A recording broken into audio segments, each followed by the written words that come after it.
Hi folks, Dave with DBS Tech Talk, and today we're going to talk about the Massdrop Hifiman HE350. And for $100, these are a decent headphone. Now, how did I come about getting these? Well, back in the day, I had the Superlux 661D Evos, and the semi-open version. I absolutely loved those headphones, and they were um, kind of a chintzy build. They were, but they had great sound. These are kind of the same, except these are wide open. Chintzy build, good sound. And when you when I was in the market for them, I wanted an open dynamic. I didn't want to spend a fortune on them. I didn't want to get the 600, the HD 600, 700, 800s, or the even the AKG K7Xs or 6Xs, whichever they are, or HD Sennheiser 6XXs, and I didn't want any of those. I wanted something cheap, and I also wanted to give Hifiman a try and to see what they were like. And so I saw these on Massdrop, $100. I figured I'd take a chance. I got them, put them on, used them like 5 or 6 times, and they broke right here on the right yoke.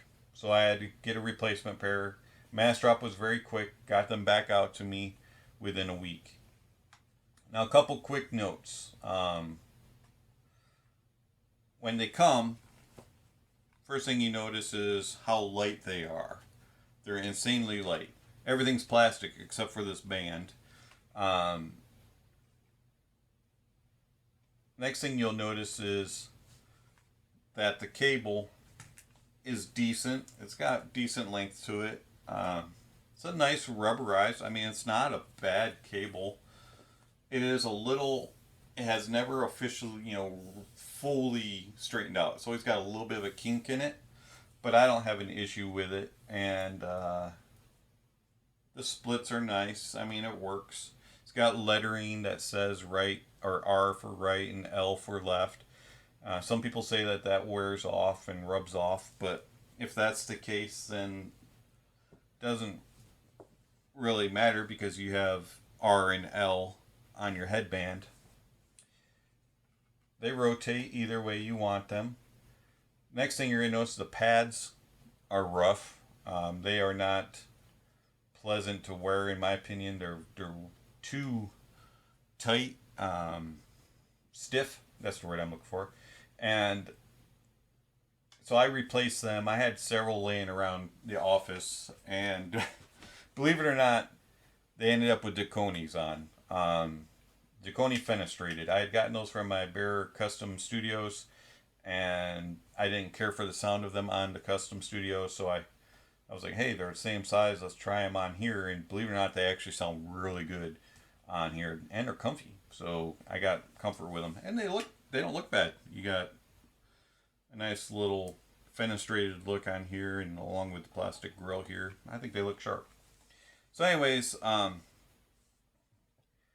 you'll end up with having to mod them a little bit. If you don't like the cable, you can always get a third party cable, which is what I did. I had a cable that I had purchased for my Advanced Alpha, but they don't work with the Advanced Alpha. The Advanced Alpha is really picky with cables, and so I like it better than the stock cable, and off it goes. It gets put on here. You put them on,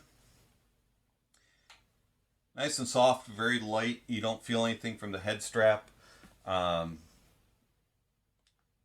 the first time you ever play music with them, you're gonna immediately go, ouch! Those highs are high, and they're not just well extended. They're sharp, and so when I did that, I took them off. Didn't even play them for 2 days on my head. I played them connected one night while I was working my shift for 8 hours, I played a playlist of like classical rock off of Tidal straight through them for 8 hours nonstop.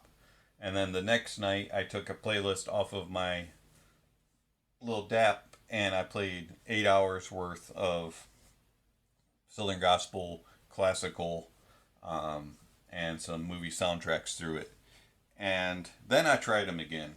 And I'm not normally a big proponent of burn in. I believe it's more in the mechanical type stuff like DACs and amps and things like that. But every now and then I've noticed a difference in headphones. A couple different pairs of headphones I've noticed it with. And this is one of them. Along with the pad change, the highs come down a little bit. They're not like totally killed or anything like that, but the shrilliness is gone out of them for the most part, and the bass comes up just a smidge, and so overall, I think that they are decent sounding. They're very treble and mid forward. They're very accentuated. The bass is decent and present. It's not. It has good, decent extension. Not like massively extension. It is rolled off, but it lacks impact and can get a little muffled on busier songs. It's not the cleanest sounding bass in the world, but it is definitely there. And if you push them with songs that are heavy bass, that you will notice that they tend to struggle. But with bass that is more simple and clean and all that, these will do well. The mids are very smooth and they're present, and they're nicely controlled. They have good detail, but they are forward. They're not shouty, but they're definitely forward, way above the bass. The the treble is sparkly and clear. It can be bright with some songs even after letting them run for a while. These headphones do show a lot of detail and imaging.